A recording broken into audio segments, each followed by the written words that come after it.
Texas leader. When migraine strikes, do you question the trade-offs of treating? Ubrelvy is another option. It works fast, and most have migraine pain relief within 2 hours. You can treat it anytime, anywhere. Tell your doctor all medicines you take. Don't take with strong CYP3A4 inhibitors. Get help right away for allergic reactions like trouble breathing or face, tongue, or throat swelling, which may occur hours to days after use. Common side effects include nausea and sleepiness.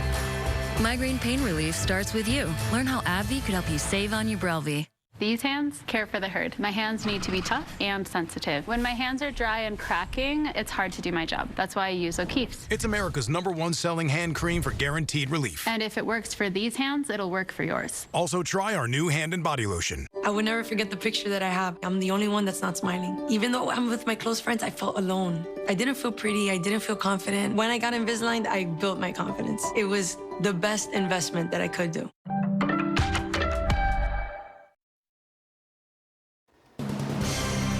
Now at 5 a.m., people around the nation and around the world saying their final goodbyes to former President Jimmy Carter. You are taking a live look at the Carter Center in Atlanta, where Carter's body is now lying in repose.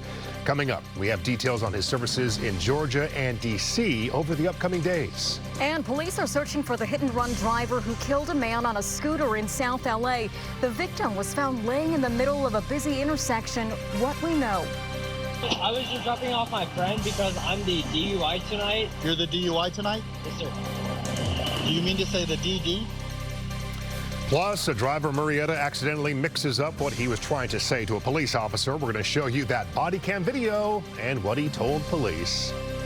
Now, Southern California's news leader, ABC 7 Eyewitness News. Good morning, everyone. 5 a.m. here on your Sunday. I'm Mark Cutter-Robles. And I'm Irene Cruz. It's windy across some areas this morning. We have Tony taking a look at our forecast today. Hey, Tone. Hey, get ready for even more wind this week. Santa Anas are going to be just gaining strength, and by the middle of the week, we're going to see some really bad conditions. But this morning, we're kind of getting a preview. There are some areas that are dealing with some wind. We don't have any high wind watches today, but there is a wind advisory for one portion of our area. But here's a view from Running Springs, looking down towards the Inland Empire, and about 25-mile-per-hour winds that we're seeing up there. Riverside is 47 degrees. No fog to talk about this morning because all this offshore flow is pushing any clouds out of the way here. Here's that wind advisory that expires this morning at 10 o'clock. So this is just a morning wind event for the LA County and Ventura County mountain areas, and anywhere through Santa Clarita and portions of the San Fernando Valley can see some strong gusts up to 10 o'clock today. Otherwise, it's going to be a really nice day this afternoon.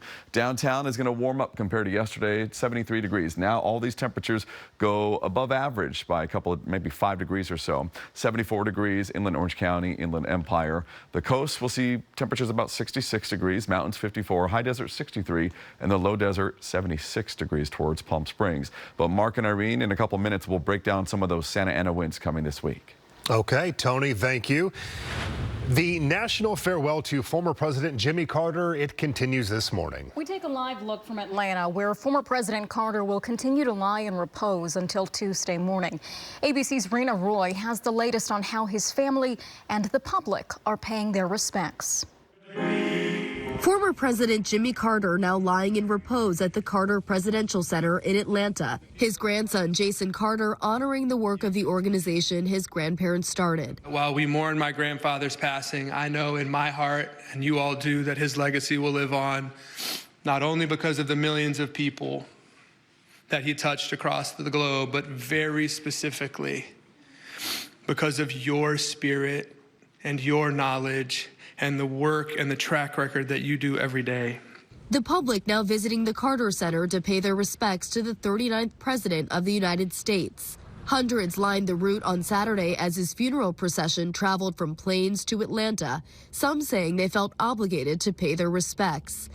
President Carter, you know, he did a great job while he was president and stuff, so I just want to be here and pay my respect. On Tuesday, the former president will travel to Washington. There will be a service at the U.S. Capitol that afternoon. The late president will then lie in state in the Capitol Rotunda, giving the public another opportunity to pay their respects. On Thursday morning, dignitaries will gather at Washington's National Cathedral for Carter's state funeral. President Joe Biden expected to eulogize his longtime friend, the man born James Earl Carter Jr., who took the oath of office simply as Jimmy. I, Jimmy Carter, do solemnly